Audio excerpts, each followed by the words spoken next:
Hello and welcome back again. आज हम लोग बायोमोलिक्यूल्स का चैप्टर को 25 to 30 मिनट्स में कंप्लीट करने का ट्राई करेंगे। इसमें मेनली तुम्हारा सारा एनसीईआरटी का नोट्स रहने वाला है और सारा 2024 का मतलब मोस्ट रिपीटेड पीवाईक्यूज रहेगा और एक जेन्युइन सोर्स से रहेगा, तो डाउट करने का कोई बात नहीं बनता है। तो चलो स्टार्ट करते हैं बायोमोलिक्यूल्स का पहला टॉपिक कार्बोहाइड्रेट के साथ। तो अगर किसी को नोट्स करना है, नोट्स लेना है, तो इस वीडियो के बाद तुम लोग को डाउनलोड करने का लिंक चाहिए होगा तो कमेंट में कमेंट करना, हम तुरंत लिंक डाल देंगे।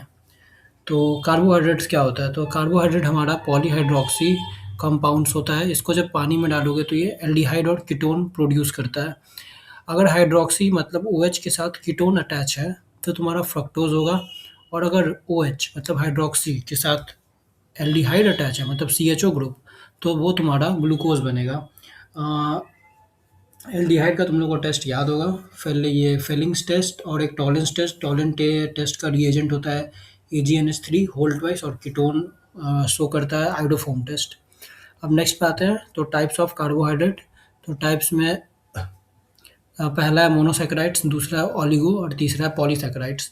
मोनो क्या होता है? तो जो कि पानी में जिस सैकेराइड को डालोगे तो मतलब उससे ज़्यादा नहीं टूट सकता, मतलब सिंपलेस्ट फॉर्म ऑफ सैकेराइड जो है, यहाँ पे देखो क्या लिखा हुआ है, they can not be broken into smaller molecules on hydrolysis. Hydrolysis मतलब पानी में डालना।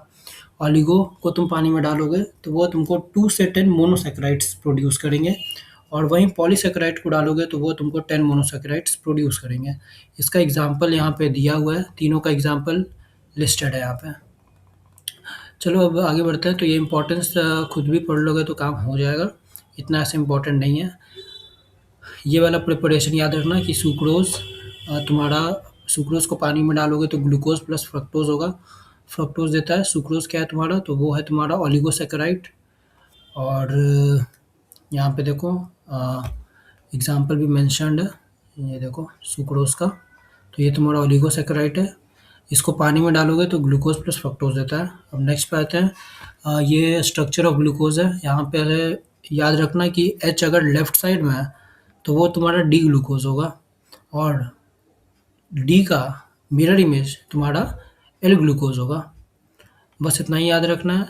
और किसी को फिशर प्रोजेक्शन नहीं याद है तो वो बस इतना याद रखना कि यहाँ मतलब सीधा ऐसे ड्रॉ करना, 6 कार्बन का लाइन ऐसे, मतलब एक लाइन ऐसे ड्रॉ करना है। यहाँ पे सबसे पहले CHO डाल देना, 1 2 3 4 5 और CH2OH। ठीक है। अब यहाँ पे पहला कार्बन ये हो गया, दूसरा ये, तीसरा, चौथा, पाँचवां, छठवां। तो तीसरे कार्बन पे जैसे कि तुम सारे में H डालोगे लेफ्ट साइड पे, ठीक है, तो ये तुम्हारा हो गया डी ग्लूकोज। और ये थर्ड कार्बन पे सिर्फ OH रहेगा, और इधर सारे में OH रहेगा। मतलब H है यहाँ पे तो इधर OH, OH है तो इधर H, ऐसे करके आगे बना सकते हो।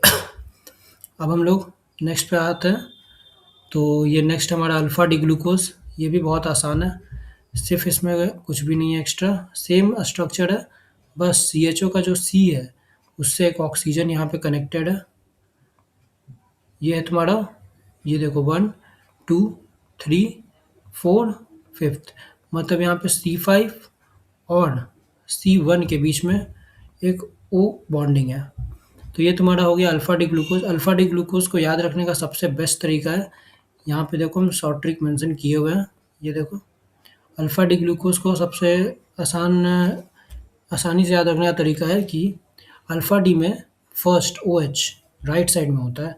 मतलब अगर OH तुम्हारा राइट साइड है, ये देखो ये OH है, ये राइट साइड में है, तो तुम्हारा वो अल्फ़ा डी ग्लूकोज होगा। और वही अगर लेफ्ट साइड में है तो वो बीटा डी ग्लूकोज होगा।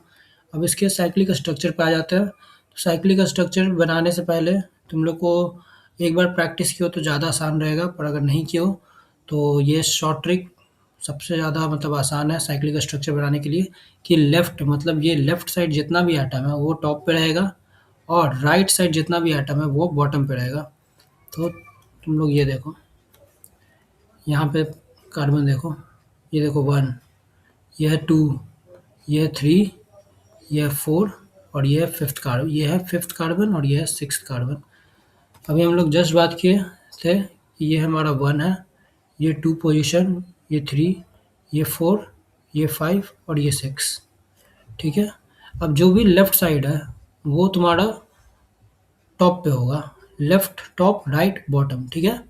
तो लेफ्ट, लेफ्ट मतलब पहला, पहले कार्बन पे H, तो ये देखो हम लोग यहाँ पे डाले थे, सॉरी ये हमारा अल्फा डी ग्लूकोज था, ये देखो OH क्योंकि राइट साइड है, और तो ये देखो यहाँ पे H हमारा ऊपर है, ऐसे ही H H OH, तो ऐसे करके बना सकते हो, बहुत आसान स्ट्रक्चर होता है और कोई भी याद करने का इतना हार्ड भी नहीं है। एक बार, एक से दो बार तुम ट्राई करो, खुद के पेन से, पेन कॉपी पे लिख के बनाओ, याद हो जाएगा। हम लोग अब आगे बढ़ते हैं। तो अब हम लोग का reaction of glucose most important topic है। तो यहाँ पे मेनली HCN में सारा कुछ सेम रहता है, मतलब इतना पार्ट जो है वो सारा सेम रहेगा। CHO सिर्फ इतने पार्ट के साथ रिएक्शन होता है HCN में, सिर्फ HCHO के साथ रिएक्शन होता है, मतलब एल्डिहाइड के साथ। अब हम लोग एल्डिहाइड का तो रिएक्शन पढ़े थे ही, न्यूक्लियोफिलिक सब्स्टिट्यूशन रिएक्शन, तो सेम रिएक्शन यहाँ पे हो जाएगा। यहाँ पे H प्लस और ये CN माइनस, तो ये CN माइनस जो है ये कार्बन के पॉजिटिव के साथ जुड़ जाएगा और ये जो है OH यहाँ पे आ जाएगा और HH का H ही रहेगा, तो ये हो जाएगा साइनोहाइड्रिन ऑफ ग्लूकोज। उसके बाद NH2OH, ये तुम्हारा ये भी एक इम्पॉर्टेंट रिएक्शन है NH2OH, जिसको बोलते हैं शायद हाइड्रोक्सिल एमाइन, कुछ ऐसे ही नाम था इसका। ये है नाइट्रोजन का डेरिवेटिव, ये हम लोग पढ़े थे उसमें एल्डिहाइड कीटोन कार्बोक्सिलिक एसिड में। तो यहाँ से सीधा NH2OH को ऐसे ही लिखना होता है हर बार, और ऑक्सीजन और ऐसे करके पानी निकाल देना होता है और इसको ऐसे जोड़ देना है बस। तो अब हम लोग आते हैं आगे वाले पे। तो HNO3 क्या है? HNO3 का स्ट्रॉन्ग ऑक्सीडाइजिंग एजेंट है तुम्हारा, तो ये तुम्हारा दोनों को ऑक्सीडाइज कर देगा। उसके बाद Br2H2, ये सीधा याद कर लेना, ये देखो यहाँ पे दोनों CH+COOH बना देगा। फिर HI, ये Br2H2O क्या करेगा, एक ही का CH मतलब एल्डिहाइड ग्रुप को सिर्फ ऑक्सीडाइज करता है। HI और हीट क्या करेगा, ये रिडक्शन का मेथड है, ये तुम्हारा स्ट्रेट चेन बनाएगा, ये प्रूफ करता है carbon of number of carbons in glucose. उसके बाद ये एसिड एनहाइड्राइड है, इसका स्ट्रक्चर हम यहाँ पे बना दिए हैं, और ये वाला फार्मूला है, इसका फार्मूला इतना इम्पोर्टेंट नहीं है पर ये नाम थोड़ा ज़्यादा इम्पोर्टेंट है। वैसे याद रखोगे तो बहुत आसान है, इतना इसको याद रखना कोई मुश्किल नहीं है। चलो आगे बढ़ते हैं। फ्रक्टोज, फ्रक्टोज में भी सेम ही काम होता है, अभी हम लोग जस्ट देखे थे कि सुक्रोज को पानी में डालते हैं, सुक्रोज एक ओलिगोसैकेराइड है, पानी में डालेंगे तो हम लोग को ग्लूकोज प्लस फ्रक्टोज मिलता है। उसके बाद इसका स्ट्रक्चर भी सेम तरीके से बना सकते हो, ये है तुम्हारा इसके लिए भी सेम ही है, लेफ्ट टॉप राइट बॉटम। ये स्ट्रक्चर ड्राइंग के लिए बहुत आसान होता है, अल्फ़ा डी बीटा डी। तुम लोग को याद होगा कि OH राइट साइड होना चाहिए तो अल्फ़ा डी होता है, और ये देखो OH राइट साइड तो alpha D glucose, alpha D fructose भी होगा, ठीक है। अब आगे बढ़ते हैं, ये वाला खुद से पढ़ाई कर लेना, इसको खुद से पढ़ लेना, बहुत इम्पोर्टेंट नहीं है।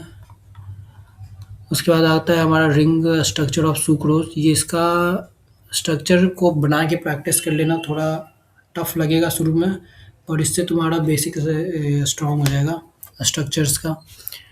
अगर फिफ्थ कार्बन पे RHS, अच्छा ये हम लोग बात पहले ही कर चुके हैं। तो हम लोग आगे बढ़ते हैं, तो हम लोग अब लिंकेज का बात करेंगे। ये यहाँ पे ग्लाइकोसिडिक लिंकेज वाला पार्ट बहुत इम्पोर्टेंट है, ये देखो। तो हमारा सुक्रोज में जो दो सुक्रोज है हमारा ओलिगोसैकेराइड, जब इसको पानी में डालोगे तो ये दो टूटने पे 2 से 10 के बीच में मॉलिक्यूल्स बनाता है। तो जो बेस यूनिट 2 यूनिट का मॉलिक्यूल जो बनाएगा वो किसी न किसी बॉन्ड से जुड़ा होगा, तो वो जो बॉन्ड है उसको वो जुड़ता है ग्लाइकोसिडिक लिंकेज से, वो बॉन्ड फॉर्मेशन करता है। और ये किसके बीच में होता है, तो C1 ऑफ ग्लूकोज और C2 ऑफ फ्रक्टोज के बीच में बॉन्ड बनता है। अब हम लोग आते हैं लैक्टोज पे। लैक्टोज क्या होता है, तो लैक्टोज हमारा, अच्छा इसका तुम लोग को ये भी याद रखना पड़ेगा, जैसे सुक्रोज था तो सुक्रोज क्या था, alpha D glucose plus beta D fructose. चलो इसका हम तुम लोग को समरी आगे दिखाते हैं।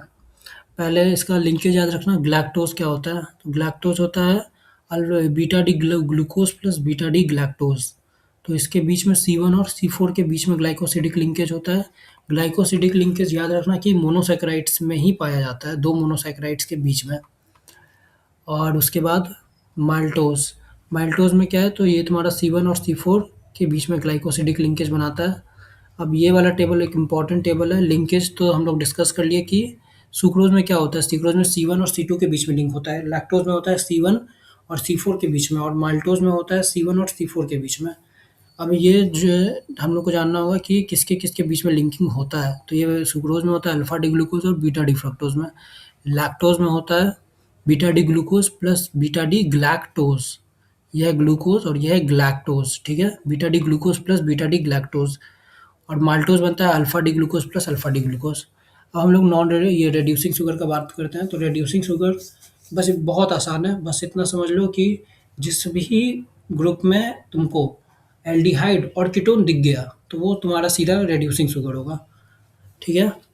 ये देखो यहाँ पे एक डेफिनेशन है। Carbohydrate which contain free aldehydic और ketonic group and reduce Fehling solution. तो ये फेलिंग से तुम्हारा एल्डिहाइड का टेस्ट है, और ये तुम्हारा रिड्यूसिंग शुगर होता है, जैसे कि सारा मोनोसैकेराइड, लैक्टोज, माल्टोज। और रिड्यूसिंग का उल्टा नॉन रिड्यूसिंग। तो जिसमें जो रिड्यूसिंग का कंडीशन फॉलो नहीं करेगा वो नॉन रिड्यूसिंग होगा। अब आगे बढ़ते हैं। पॉलीसैकेराइड्स का हम लोग पहले बात कर चुके हैं। और स्टार्च, स्टार्च इम्पॉर्टेंट है तो उसको जल्दी से डिस्कस करते हैं। तो ये होता है हमारा fundamental unit of alpha D glucose. इसमें इसके पास दो कंपोनेंट होता है, एक होता है एमाइलोज और एक होता है एमाइलोपेक्टिन। बहुत इंपॉर्टेंट है ये, ठीक है। एमाइलोज क्या होता है? तुम्हारा लॉन्ग ब्रांच चेन होता है 200 से 1000 alpha D positive glucose, alpha D glucose का। और ये दोनों ये सब C1 और C4 के बॉन्ड ग्लाइकोसिडिक लिंकेज से जुड़ा होता है। एमाइलोज क्या होता है? एमाइलोज तुम्हारा सिंगल ब्रांच चेन होता है। सिंगल मतलब ब्रांच, सिंगल ब्रांच चेन होता है, long branch chain, straight chain. और एमाइलोपेक्टिन क्या होता है? जैसे कि देखो, एमाइलोपेक्टिन ब्रांच चेन होता है, ठीक है। ये तुम्हारा एमाइलोज है। अब ये इसी एमाइलोज को इस कार्बन के जरिए यहाँ पे कनेक्ट कर दो, तो ये तुम्हारा हो गया एमाइलोपेक्टिन। ये देखो, ठीक है। इसमें एमाइलोपेक्टिन में बॉन्डिंग इंपॉर्टेंट है। एमाइलोपेक्टिन में बॉन्डिंग एमाइलोज में पहले याद रखना कि बनता है C1 और C4 के बीच में। एमाइलोपेक्टिन में बनता है C1 और C4 के बीच में, और C1 और C6 के बीच में, ठीक है। अब ये पढ़ सकते हो यहाँ पे अल्फा डी ग्लूकोज, यहाँ पे C1 C4 ग्लाइकोसिडिक लिंकेज और C1 C6 ग्लाइकोसिडिक लिंकेज। उसके बाद हम लोग आ जाते हैं सेल्यूलोज पे। ये फंडामेंटल यूनिट होता है बीटा डी ग्लूकोज का। मतलब बीटा डी ग्लूकोज को तुम पानी में डालोगे तो तुमको सेल्यूलोज मिलेगा। सॉरी, सेल्यूलोज को पानी में डालोगे तो तुमको बीटा डी ग्लूकोज मिलेगा, ठीक है। उसके बाद ग्लाइकोसिडिक लिंकेज वही C1 C4 के बीच में बनता है। वाइटामिन्स क्या होता है? तो वाइटामिन्स में KEDA वाइटामिन्स फैट सॉल्यूबल। याद रखना कि विटामिन्स KEDA और B12 तुम्हारा फैट सॉल्यूबल होता है। यहाँ पे हम B12 लिखना भूल गए हैं, यहाँ पे ऐड कर लेना B12। विटामिन B12 और विटामिन कीड़ा, के से हो गया vitamin K, vitamin E, vitamin D, vitamin A और विटामिन B12। ये सारा फैट सॉल्यूबल होता है और बॉडी इसको एब्जॉर्ब कर सकता है। और ये पानी में फैट सॉल्यूबल है तो पानी में ऑब्वियसली इनसॉल्यूबल होगा। अब नेक्स्ट पे आते हैं हम लोग प्रोटीन्स। प्रोटीन्स क्या होता है? ये तुम्हारा पॉलीमर होता है अल्फा अमीनो एसिड का। अमीनो एसिड वो होता है जो कि NH2 ग्रुप और COOH ग्रुप कंटेन करता है। उसके बाद ये सारा स्ट्रक्चर बहुत इंपॉर्टेंट है जितना भी दिख रहा है, तो ये सब को छोड़ना नहीं, हो सके तो याद कर लेना, नोट्स है। ये जितना भी स्टार मार्क्ड है वो सारा एसेंशियल अमीनो एसिड्स को रिप्रेजेंट कर रहा है। तो अब हम लोग एक ट्रिक का बात कर लेते हैं एसेंशियल अमीनो एसिड्स को याद करने के लिए। तो वो ट्रिक है TV टिल PM हॉल, ठीक है। T से तुम्हारा हो जाएगा, एक सेकेंड, थोड़ा सा स्पेलिंग ये हो गया, TV टिल PM। अच्छा रुको, इसको थोड़ी देर के बाद डिस्कस करते हैं। पहले हम लोग इसको ख़त्म कर लेते हैं जल्दी से। Physical property of amino acids, ये सब ज्विटर आयन बहुत इंपॉर्टेंट है। ज्विटर आयन एक डाइपोलर आयन होता है जिसके पास पॉजिटिव और नेगेटिव चार्ज दोनों होता है। और ये कैसे बनता है ज्विटर आयन, तो यहाँ पे देखो हम एक इम्पॉर्टेंट नोट यहाँ पे करके लिखा है यहाँ पे। ये बनता कैसे है, तो ज्विटर आयन तुम्हारा, एक सेकेंड, ज्विट्रॉन, तुम जब aqueous इन aqueous solution COOH group loses proton, मतलब COOH ग्रुप जब प्रोटॉन रिलीज करता है, मतलब उससे प्रोटॉन रिलीज नहीं, लूज हो जाता है, और एमिनो ग्रुप उसी प्रोटॉन को एक्सेप्ट कर लेता है, तो वही ज्विट्रॉन को राइज देता है। ये डाइपोलर आयन होता है जिसमें पॉजिटिव और नेगेटिव चार्ज दोनों होता है। केमिकल प्रॉपर्टीज क्या है इसका, तो ज्विट्रॉन एसिडिक भी होता है और बेसिक भी होता है। ठीक है। उसके बाद आइसोइलेक्ट्रिक पॉइंट, ऐसा पीएच जहाँ पे डाइपोलर आयन न्यूट्रल की तरह बिहेव करता है। इस पॉइंट पे तुम्हारा सॉल्युबिलिटी बहुत कम हो जाता है, सॉल्युबिलिटी ना के बराबर, मतलब लीस्ट हो जाता है। और ये एक इम्पॉर्टेंट एक्सेप्शन है कि all amino acid except glycine are optically active, मतलब सारा अमीनो एसिड ग्लाइसिन को छोड़ के ऑप्टिकली एक्टिव होता है, ऑप्टिकली एक्टिव होता है।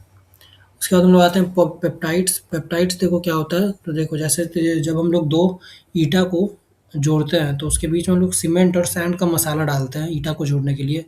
वैसे ही जब दो हम लोग एसिड को जोड़ेंगे तो उसके बीच में हम लोग पेप्टाइड बॉन्ड डालते हैं, पेप्टाइड बॉन्ड का ग्लू डालते हैं।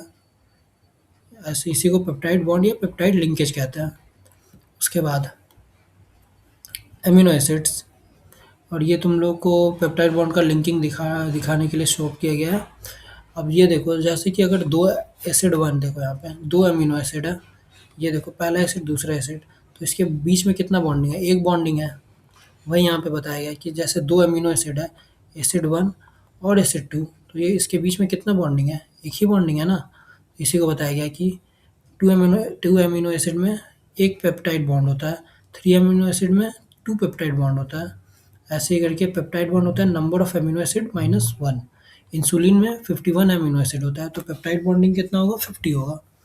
उसके बाद प्रोटीन्स, फाइब्रस होता है और ग्लोब्यूलर होता है। जब पॉलीपेप्टाइड चेन पैरेलल रन करता है और ये फाइबर लाइक स्ट्रक्चर फॉर्म करता है, held together by hydrogen bonding and disulphide bonding, तो इसी को फाइब्रस प्रोटीन कहते हैं। ग्लोब्यूलर क्या होता है, तो ये सॉल्युबल होता है वाटर में। ये कॉइल शेप्ड स्फेरिकल शेप्ड का होता है। इसका एग्जांपल है इंसुलिन, एल्बुमिन, और ये सब एग्जांपल है इसका। उसके बाद primary structure of protein, proteins है वन और more polypeptide chain, each polypeptide chain is linked with each other. मतलब तो देखो प्राइमरी स्ट्रक्चर मतलब 1 डिग्री स्ट्रक्चर जो है प्रोटीन का, वो एक स्ट्रेट चेन की तरह होता है। 2 डिग्री जो है ऐसे कॉइल होता है, मतलब इसको बोलते हैं अल्फा हेलिक्स, और एक होता है beta pleated structure. They are found in two shapes, alpha helix and beta pleated structure, giving rise to regular folding of backbone of polypeptide chain due to hydrogen bonding, ketone group and NH group of peptide bond. यहाँ पे देखो bonding show किया गया है। अब हम लोग tertiary देख लेते हैं। अब ये जैसे कि ये हमारा क्या था, अल्फा हेलिक्स ऐसे कुछ था। अब इसी को हम लोग और फोल्ड कर देंगे, ऐसे करके और फोल्ड कर दिए तो ये हमारा हो गया 3 डिग्री स्ट्रक्चर। अब इसी को और फोल्ड कर दो तो ये हमारा हो गया 4 डिग्री स्ट्रक्चर। ठीक है। उसके बाद तो ये देखो समरी में भी हम दिखाएं कि ये सीधा है, ये अल्फा हेलिक्स ऐसे है, हल्का सा इसको और घुमा दिए, ये 3 डिग्री हो गया, और इसको और राउंड अप कर दिए तो ये 4 डिग्री हो गया।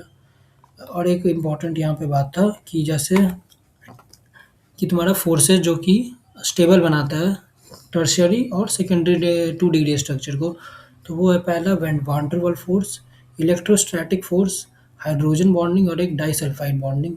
ये चार बॉन्डिंग है जो कि तुम्हारा इसको स्टेबल करता है, और उसका समरी यहाँ पे भी लिखा हुआ है।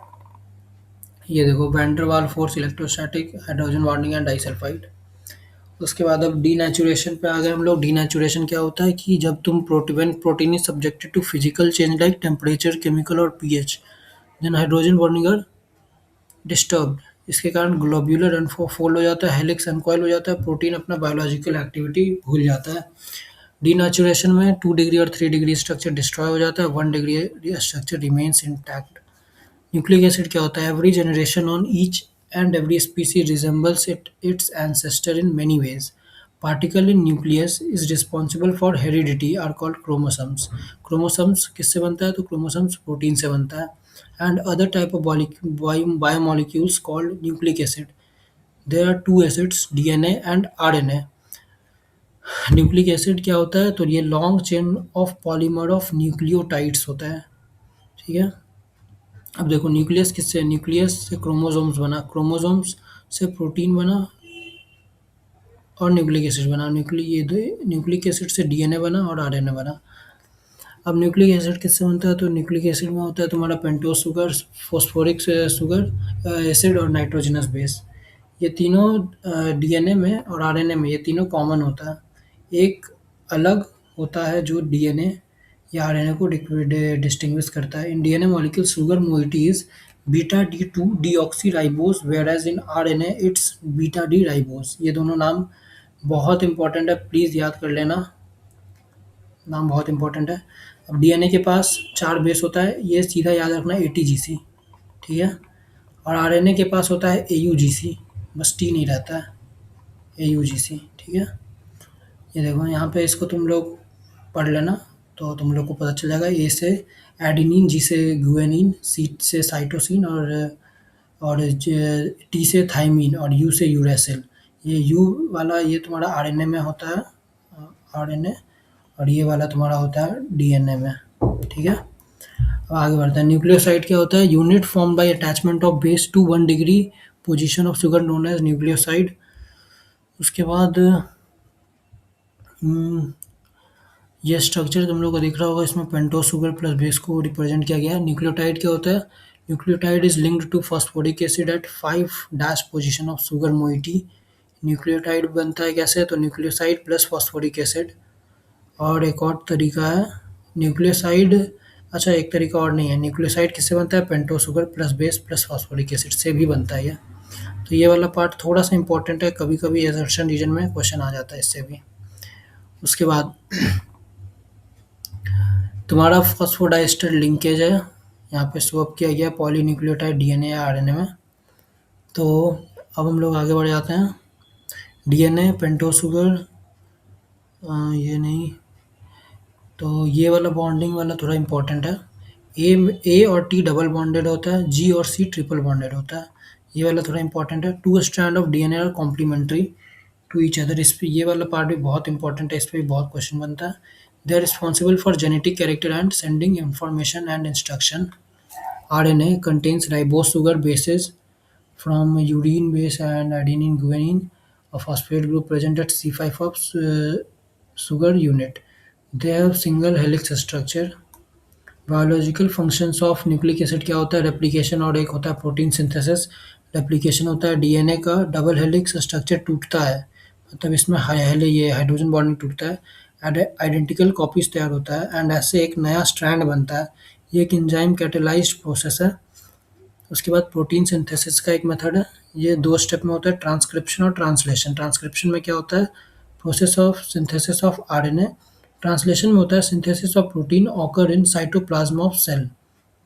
उसके बाद genetic code, linear sequence of, ये थोड़ा इंपॉर्टेंट नहीं उतना, ये नीट वालों के लिए ज़्यादा। म्यूटेशन क्या होता है? Change in nitrogenous base sequence of DNA molecule which lead to synthesis of protein with altered sequence of amino acids. Mutation में कॉज जेनेटिक डिसऑर्डर और डिजीज। उसके बाद हार्मोन्स है, ये सब खुद भी पढ़ोगे तो समझ आ जाएगा, इतना हार्ड नहीं है। और अब हम लोग क्वेश्चन पे आ जाते हैं। हम लोग जल्दी से क्वेश्चंस को डिस्कस का, अब जितना भी हमारा क्वेश्चन है एक बार हम लोग उसको सारा को क्वेश्चंस को डिस्कस कर लेते हैं। आशा करते हैं यहाँ तक तुम लोग को सारा कुछ समझ में आ ही गया होगा। अगर नहीं आया तो फिर रिवाइंड करके देखो, ज़रूर आएगा, क्योंकि नोट्स हैंड रिटन है और बहुत आसान तरीके में समझाने की कोशिश की गई है इसमें। चलो आगे जल्दी से बढ़ते हैं हम लोग। तो देखो, if one strand of DNA has sequence A T G C T T C A sequence of bases in complementary strand is, तो सीधा A को T से रिप्लेस करो और G को C से। ठीक है, सिर्फ इतना ही तुम लोग को याद रखना है।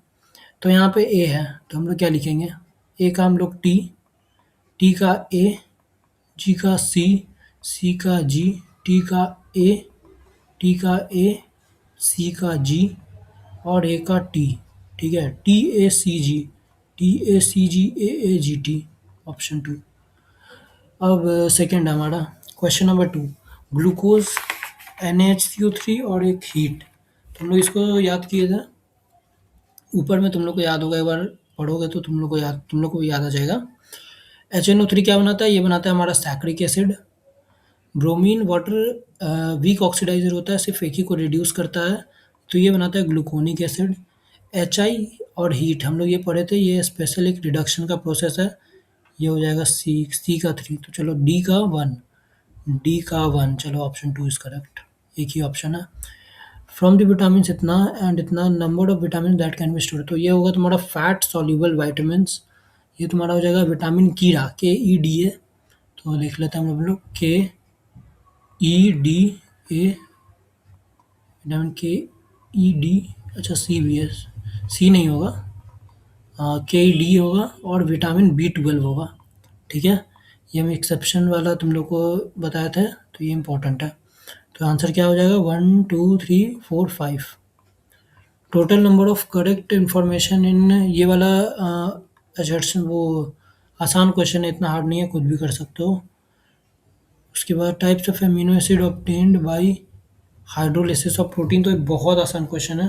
प्रोटीन क्या होता है हमारा, हम लोग पढ़े थे अभी, पॉलीमर होता है अल्फा एमिनो एसिड्स का, तो आंसर तुम्हारा सीधा अल्फा हो जाएगा। उसके बाद number of compound among the following which contain sulphur as hetero atoms, तो ये तुम्हारा उससे पूछा गया है स्ट्रक्चर से, एक बार उसको याद जरूर कर लेना, वो बहुत इंपॉर्टेंट था। तो इसमें आंसर क्या हो जाएगा? सल्फर जो कंटेन करेगा वो थायो होगा, तो ये तुम्हारा आंसर में आ जाएगा थायोफीन। ठीक है, और थायोफीन हो जाएगा। ऑप्शन पहले हम लोग एक बार पढ़ लेते हैं, फ्यूडान, थायोफीन, पायरिडीन, पायरोल, सिस्टीन, ट्रायोसीन। तुम्हारा हो जाएगा थायोफीन और सिस्टीन, आंसर हो जाएगा 2। ठीक है, और हम लोग नेक्स्ट पे आ जाते हैं, क्वेश्चन नंबर 7। स्टार्च, स्टार्च हो गया, स्टार्च हमारा बनता है अल्फा डी ग्लूकोज और बीटा डी फ्रक्टोज से, तो सीधा यहाँ पे देख लो, स्टार्च अल्फा डी ग्लूकोज, ये ऑप्शन हो जाएगा। सेल्यूलोज भी हम लोग पढ़े थे कि कुछ बीटा ग्लूकोज का कुछ वो बनता है, तो ये बीटा हो जाएगा। प्रोटीन क्या होता है? तो प्रोटीन हमारा कुछ अमीनो एसिड से बनता है। और हाँ, प्रोटीन देखो अभी हम लोग डिस्कस किए थे ऊपर में, यहाँ पे अमीनो एसिड से बनता है प्रोटीन। ठीक है, चलो तो ये मिला लो, ए का हो जाएगा 2, बी का 3, ए का 2, बी का 3, ए का 2, बी का 3, तो ये ऑप्शन हो जाएगा। Two nucleotides are joined together by linkage known as, तो ये पूछ रहा है न्यूक्लियोटाइड के बीच में जो लिंकिंग होता है वो कौन सा लिंकिंग कहलाता है? तो वो होता है पेप्टाइड लिंकेज। हम लोग ब्रिक और सीमेंट के एग्जांपल से उसको डिस्कस किया था। तो वह तुम्हारा, और ये फॉस्फोडाइस्टर क्या होता है? तो ये दो न्यूक्लियोटाइड को लिंक करता है, ग्लाइकोसिडिक तुम्हारा मोनोसैकेराइड को लिंक करता है, और पेप्टाइड तुम्हारा दो एमिनो एसिड को लिंक करता है। Which structure protein remains intact after coagulation of egg white on boiling, तो ये हो जाएगा primary. 1 degree remains intact, 2 and 3 degree are destroyed. Which of the following is correct statement for structure of L glucose, तो हम लोग D glucose याद किए थे कि डी ग्लूकोज में जो हाइड्रोजन ज़्यादा हाइड्रोजन तुम्हारा लेफ्ट साइड में होगा और थर्ड पोजीशन पे OH होगा, उसी का उल्टा कर दो। जैसे कि इस बार तुम्हारा जो हाइड्रोजन, मतलब इसमें देखो ऑप्शन में OH के बारे में डिस्कशन है, तो हमारा OH जो है अ, इस साइड ही रहेगा, और I think option 1 is the correct. L glucose में OH इधर आ जाएगा। हाँ देखो, 1 2 3, थर्ड पोजीशन पे हमारा OH इधर रहता था, तो इसी का मिरर इमेज इधर हो गया, तो 10 का यही आंसर होगा। उसके बाद हम लोग आ जाते हैं एनोमर्स। क्या होता है? एनोमर्स होता है alpha D glucose plus beta D fructose, alpha D glucose plus beta D glucose, sorry, तो ये बी का 3, ये और उसके बाद फंक्शनल आइसोमर, ये अल्फा डी ग्लूकोज और beta D fructose, same molecular formula but different functional groups. तो ये हो जाएगा सी का वन तो ऑप्शन 3 इज करेक्ट। अरे सॉरी, इसको तुम लोग को ये ना लगे 2 है, तो ये 3 हो गया।